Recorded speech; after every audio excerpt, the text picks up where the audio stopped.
Dan G, the founder of Pri0rity AI. Dan, thank you very much for joining us following news that the company have announced that they will be accepting payment in Bitcoin for the services that you offer for your products. So just tell us a little bit about the rationale behind that decision. So firstly, thanks for having me, Mark. Good to see you. I think this is very much a consumer-led decision for the business.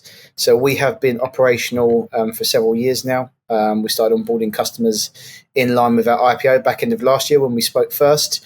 We're seeing a changing environment for a lot of SMEs where they're becoming more cryptocurrency native or digital asset native. And as we're onboarding more customers, we always want to give them the most available set of options to pay for our products and services and make it as accessible as possible.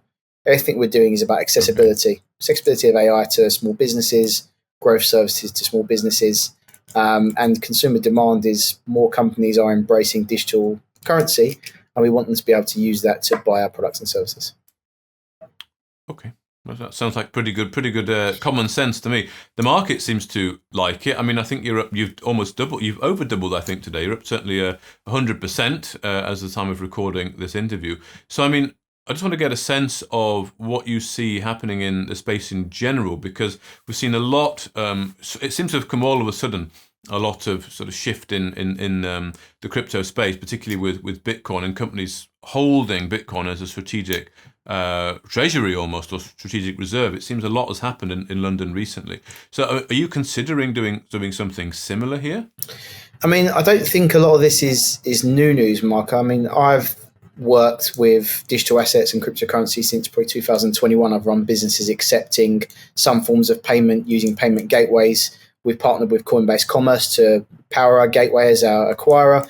I've worked with them historically. Fantastic. Obviously, one of the biggest names in the space. I think what I'd point at is the tail not wagging the dog in this instance, that we are adopting a slightly modified treasury policy on top of what we come to market with in our Pathfinder. We had a treasury policy that dictates how we control and hold our assets, whether long-term sterling reserves, foreign currency risk. As we're bringing new currencies to that, whether they be fiat or digital currencies, that treasury policy needs to adapt and really kind of position us how we hold that currency and manage our exposure.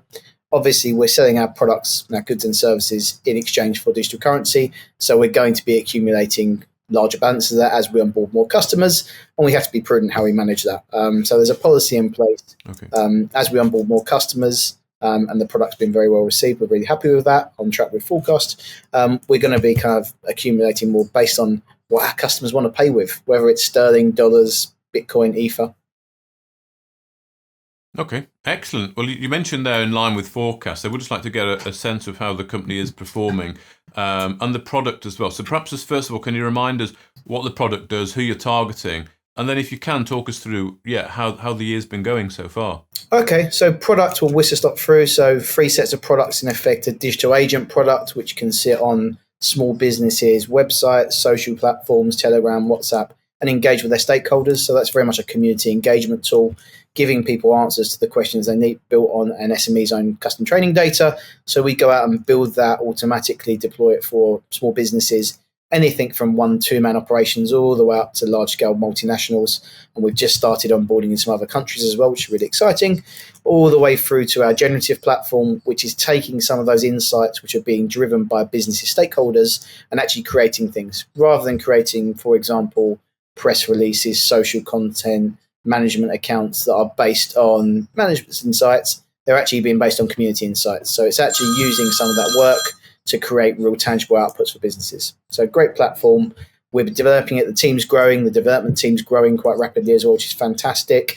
In line with forecast in terms of where we said we'd be in customer numbers, which is brilliant news.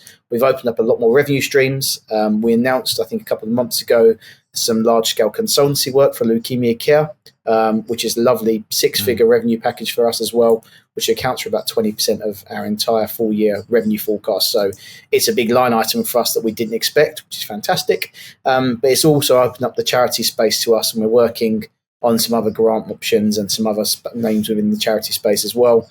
And we've just announced we're going to the States with Orange County being our first US customer. So we're hitting, I think, 3 or 4 different countries now across 3 continents, and opening up some new revenue streams, which we didn't see. It's a very early stage subsector of technology, and we're trying to be as nimble as possible to give our customers what they want, but also maintain our kind of core product offering.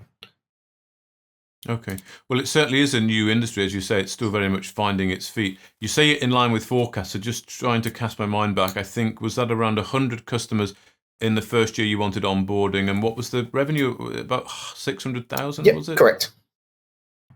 Okay, right. So that's all in line. So you're happy with the performance of the company so far? Then what's the focus for the rest of the year? Just continue push with the sales?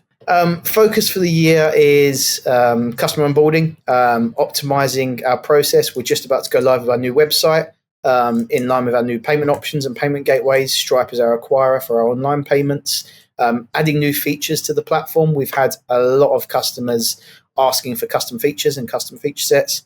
As the tech team grows, it's becoming quicker and easier to deploy those, and more frequent our technology sprints. I manage the CTO function internally, manage the development team, which is exciting. But it's about listening to our community and our customers, delivering revenue growth as quickly and as aggressively as possible, and hopefully, as a public company, the share price reflects that over the long term. Okay, so happy customers, listen to their feedback, making adaptations, and hitting more sales. That's your goal, really, I guess. Happy wife, happy life. Keeping our customers and our staff happy is my core focus. Excellent.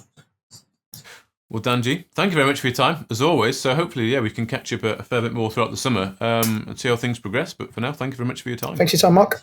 Good to speak. If you enjoyed this interview, then give us a thumbs up, a like or a retweet.